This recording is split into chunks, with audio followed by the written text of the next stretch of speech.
Hi, everybody. Welcome to Leadership Lunch Chat, 2 minutes late. I think that's our new thing. We don't want it to be, though. We're going to get better. I'm Jen Wilson. I'm here with Amy Redder. And, we're just here to talk about things happening in the profession and in our lives over the next 18 to 20 minutes, something like that. We're glad that you might have tuned in with us today. We welcome your comments as we go. We'll watch the stream and see if we can participate with you there. Amy, where do you want to start today?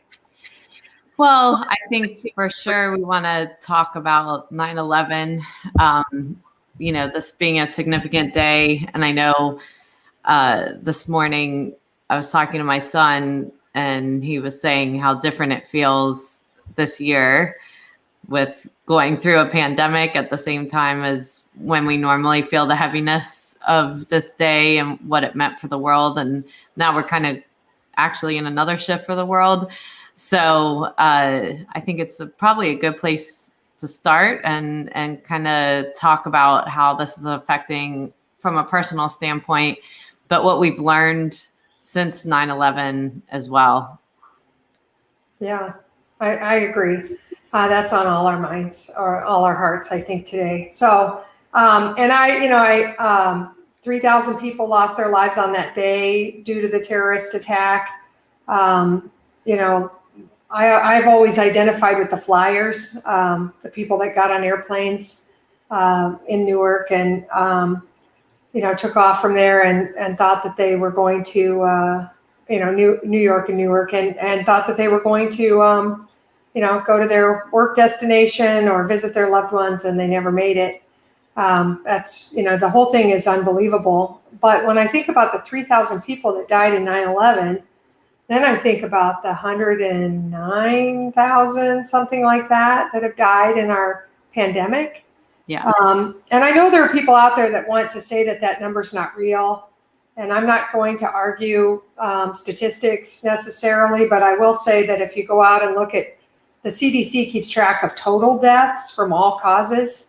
And, so you can look at that year over year and you can see that deaths in 2020 are way up.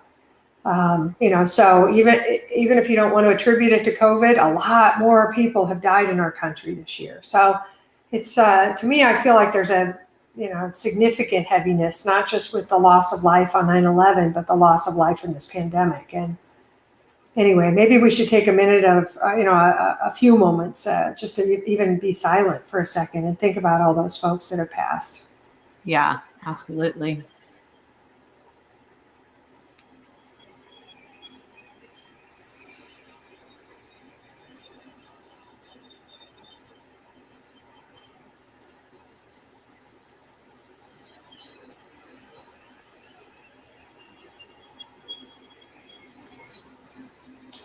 So, I hope that firms are observing and acknowledging this with their, team members. I put out a few posts acknowledging all my New York City friends and all the people of New York City who were at ground zero, 9/11, 2001, and then they were at ground zero for the pandemic too. They had just an unbelievable experience. And they were like the early learners in the pandemic and treatment and testing and, quarantine and all those things. And we owe them a debt of gratitude because whatever it is that they had to learn and the sad learning that you do in something like that, they've shared it with everybody. We've been the beneficiaries in other states and cities of that learning. And I'm always amazed by the resilience and the persistence of the people of New York. And so, well, and I think from a review of that time, I know how I felt at that moment when you saw the towers going down. You thought the world was over at that point. It was such a surreal day. And my brother was in the Army and remember having fear of what that meant as far as, going to war and what that meant for him. And that's definitely had lasting impacts for our family. But one of the things that, everything at the time seemed like we would, how would travel ever happen again? How would airplane travel happen again? Yeah. People feel safe in buildings again. And I think what we forget is our flexibility and agility in these times that are tough. And when we can kind of go back to those moments, and also the time after of all the planning that had to go into businesses so people felt safe again, even if they weren't in New York. Mm-hmm. But even, from a compassion standpoint of the loss people felt, whether they knew someone or didn't know someone, how they felt for the country and so forth. And I think it's really important, even with, like you said, whether you believe the pandemic or not the pandemic or, whatever, there was one thing that for me that I always go back to. There was a moment with 9/11 before a lot of political stuff happened where it felt like we were like unified as a country. Like everyone was just, the concerts were coming out like on TV to bring people together. And there was just like this open arm compassion that was happening in our country that I don't know that I've ever felt before or after that strongly, because everyone was in it together. And I think if like with anything, and we've talked about this a lot with planning and future planning, you have to know the feeling you're trying to accomplish. Like a lot of times, right now we can't see into the future, right? We don't know what things are going to look like. So a lot of times business planning is really hard because we don't know what that looks like. But what we do know is how we want to feel and how we want the people around us to feel. And so if we can go back to something like 9/11 and find the positive, and the positive was that unity, we can come to a goal of how do we create unity in our businesses and our work lives and personal lives today, going through something as hard as we're going through with so much division of opinion and so forth. But how do we break it down and not throw more kindle into the fire, but keep reminding our people, our teams, that our goal is unity and compassion. Yeah. I mean, we think we always list unity as one of the most important attributes of success in a business, and in particular, the unity of the leadership team.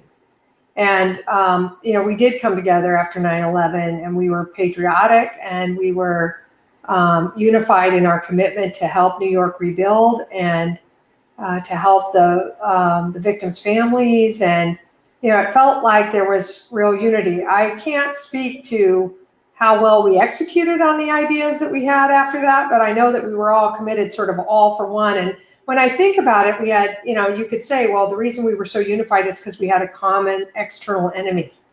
Maybe that's one of the ways. There's kind of a gross definition of friends. A true friend is someone that hates the same people I do. That's gnarly. I don't like that. I don't know that I agree with that. No, well, and it isn't. I don't agree with it either. I'm saying it's a gross definition that some people say, and they complain about people together. That's their friendship. That's the basis of it. It's like negative, knock people down stuff. Also sometimes called triangulating.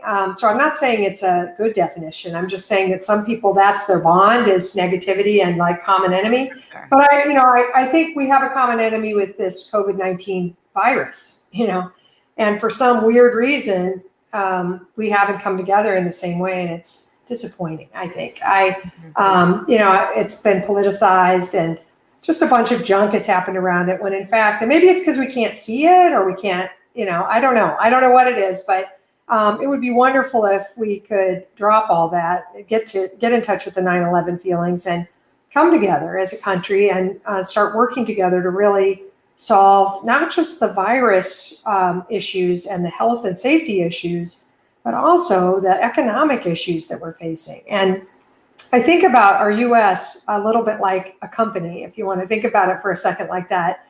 And, we have a managing partner, CEO as the president, and then we have a whole bunch of partners up there in Congress, and they just don't get along at all. And they don't seem to listen to each other too much, and everybody's fighting for their selfish interest. And that is never going to be a winning formula for a partnership or a successful business. It's never going to work. And we know that's what's wrong. What do you do to solve it? I don't know. I mean, what I would do in a partnership if I were the coach or the strategist is I'd say we're going to develop a code of conduct and a list of expectations, and we're going to hold people accountable to it. I think we probably have those things in Congress. We just don't hold anybody accountable. But we're the voters. We get to hold people accountable. So anyway, I look at it. I think that unity thing is super critical in a business, and one of the reasons is because team members don't want mixed messages from their leaders. They don't want to work in an environment where they feel like they're in the middle of infighting, or where they have to like pander to both sides to survive. And clients don't like being served by organizations that feel divisive or feel them against me, finger pointing, that sort of stuff, or inconsistent. I don't like inconsistent service as a client. I want my firm all these companies I do business with to feel consistent and unified.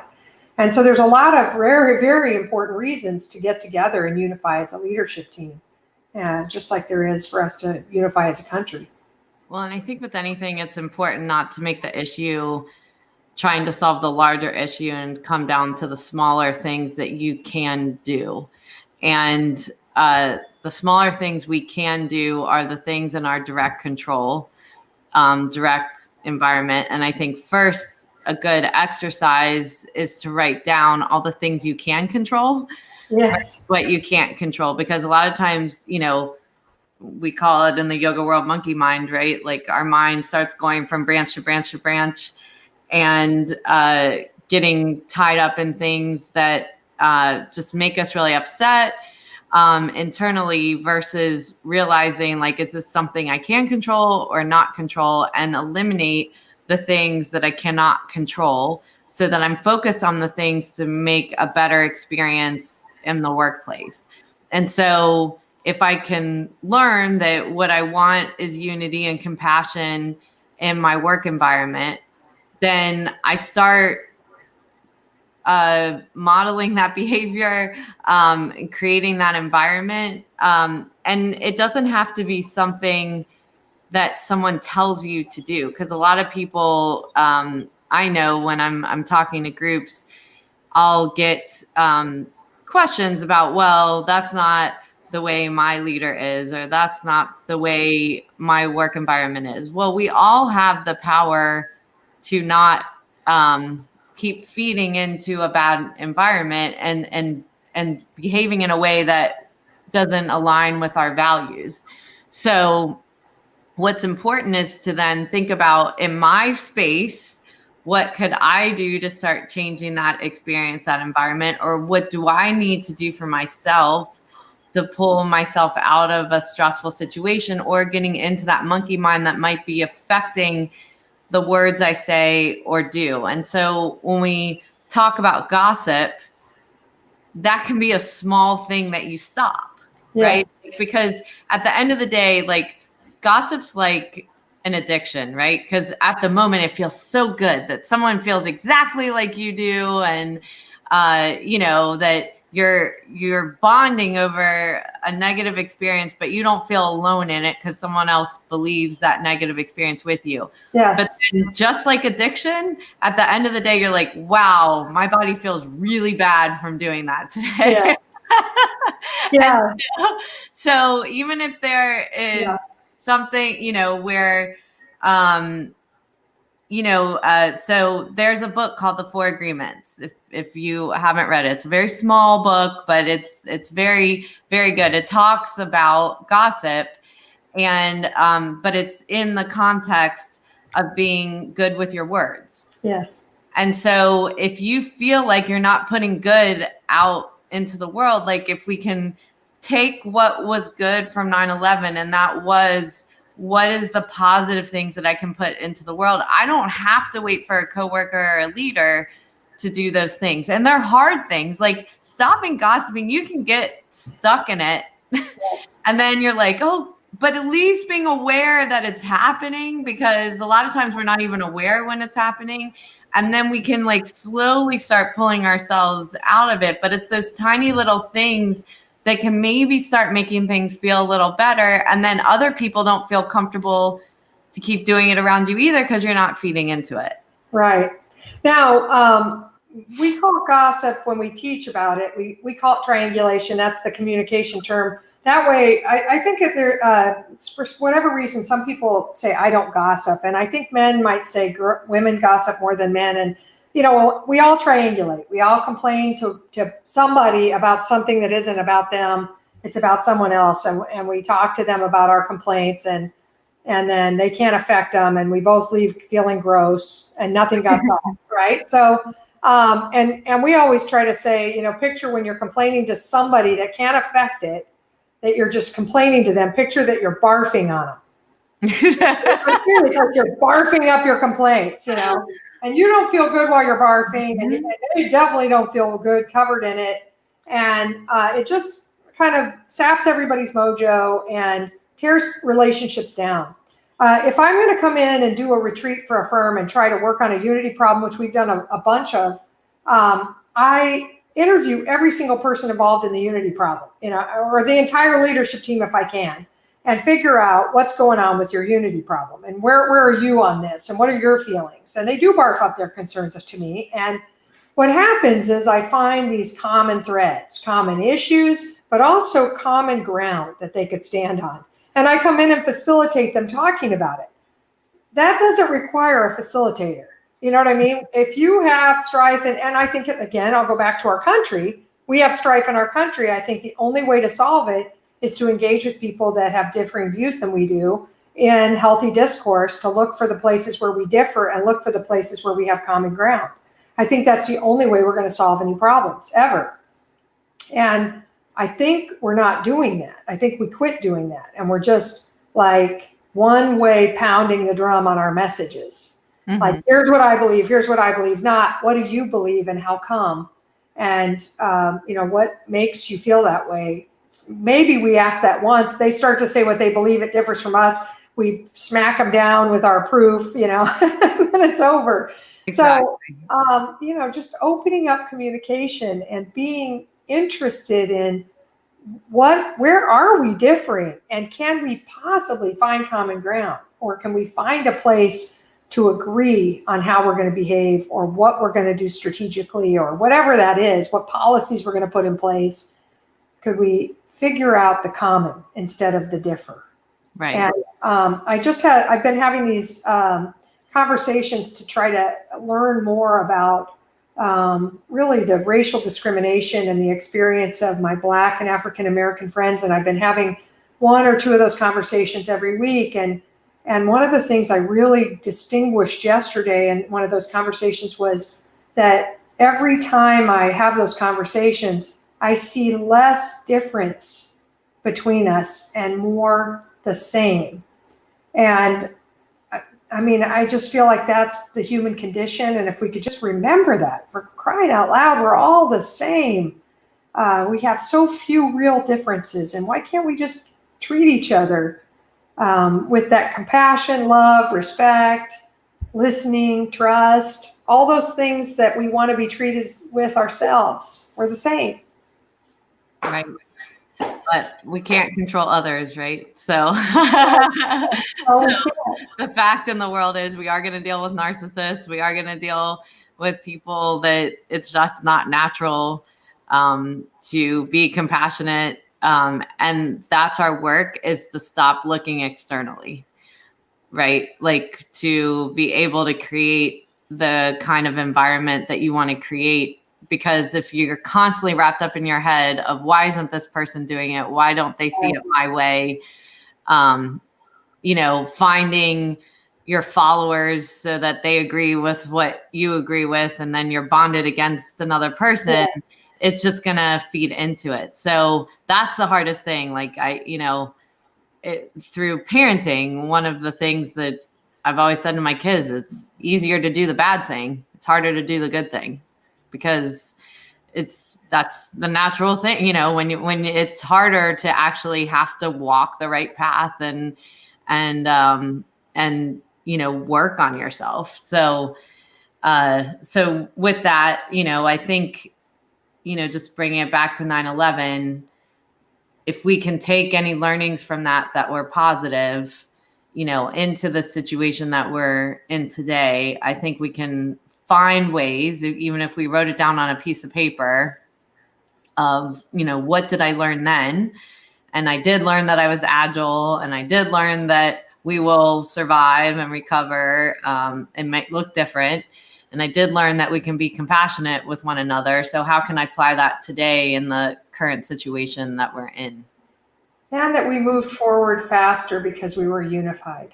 Yes. I think that's another piece of learning, and that we could move forward faster in our organizations, in our families, and as a country if we look for ways to unify. And one of the takeaways I just want to leave us with is this idea that something I can control is whether or not I choose to engage in, you know, open, listening, compassionate, respectful dialogue with other people that have differing views or differing perspectives, and whether or not, you know, I unfriend them or something, you know, or do I instead engage with them?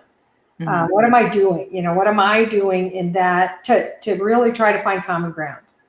And I think that's part of it too, part of the learning. Absolutely. Well, this has been a fast Friday leadership lunch chat, in my opinion, and I really appreciate your thoughts on the learning from 9/11. Amy, it's been really good to process it with you. Yeah. And thanks everybody who's tuned in, and we welcome your comments and thoughts, and we'll be here next Friday at noon Eastern. Join us. Thanks, everybody.